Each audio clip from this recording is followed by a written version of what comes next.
Hello everyone and welcome to what is going to become a very slow video series about style. I want to take time to talk about clothes slowly and in a not fast fashion manner. We're aiming for the opposite of fast fashion on this channel. And I love clothes, I find them really interesting. It's a real part of my creative expression, I think, and kind of me being arty. So I wanted to take time to acknowledge that and chat about that on my channel because I think it's interesting. I really want to kind of redo what's in my closet or my wardrobe, and the reason why I want to kind of redo that is because the clothes I'm wearing really don't feel like me at the moment. I'm putting on outfits and they just don't feel like how I want to look, and I just don't feel myself when I'm wearing them. And I think what you wear can have such a big difference on your personality and how you feel that it's really important you're getting that right. And the second one is my pursuit of some sort of more minimalist life. Basically, it's not easy, but I do want to own fewer clothes because I own too many realistically, and especially when I want to go on a year abroad and then after uni I'd love to be a bit mobile in where I live. I can't do that if I'm being weighed down by like 4 suitcases worth of clothes. I'd really love to get that down a bit so that I don't feel as restricted by that.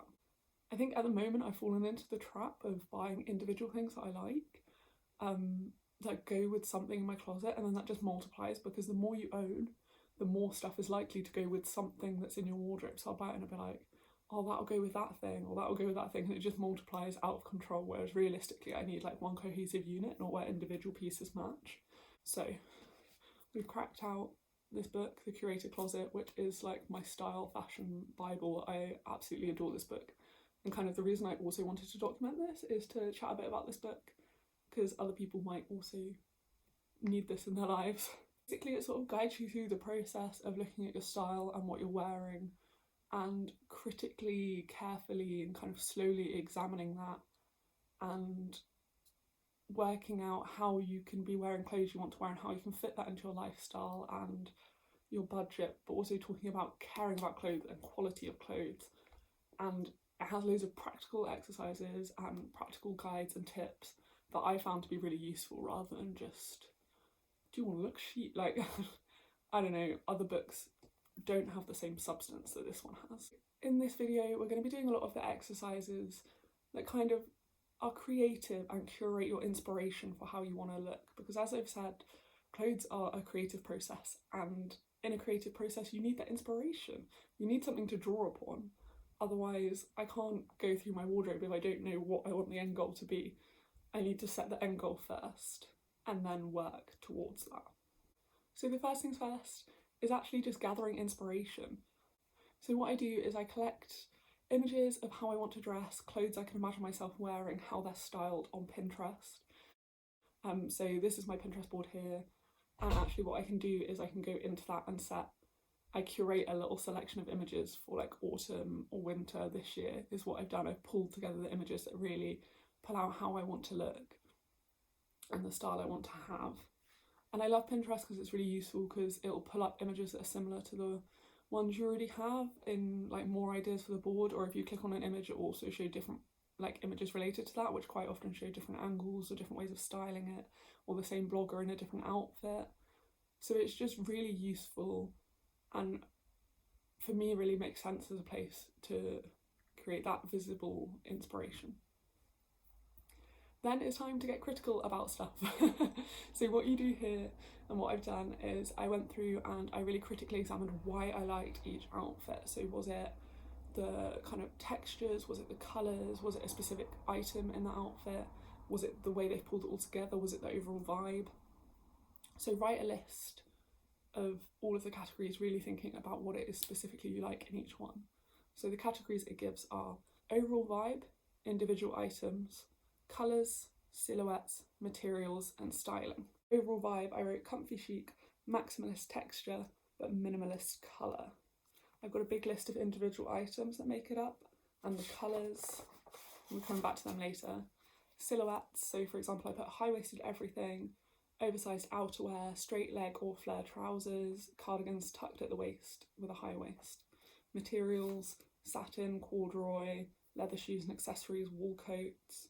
Styling, gold pendant necklaces, crossbody bags. monochrome outfits with statement colour, or similar warm coloured outfits. So that is a list I can go back to at any time and refer to. From that, I skipped a bit forward in the book. I didn't do every exercise, which may turn out to be a fault later on. But I came up with a colour palette. So I picked up the main colours in that board of inspiration I collected and arranged them into 3 categories in a colour palette. So main colours, which is what makes up the basis of an outfit. Accent colours, which is the colours I throw in every now and then to sort of jazz things up a bit. I wouldn't wear a whole colour, like a whole outfit in that colour, but I'd use it to make an outfit more interesting. And basic colours, so the basic neutral colours are the ones that underlie the rest of it and just make the other colours pop. So in my case, it's kind of quite often like jeans or a blank t-shirt or something like that. And then I went on to do a bit of closet composition. So this is kind of thinking about the actual pieces that will make up the closet. So there's 3 categories for this as well. I listed about 10 basic pieces, 10 key pieces, and about 5 statement pieces. These are just the core items that make up the style that you're looking for.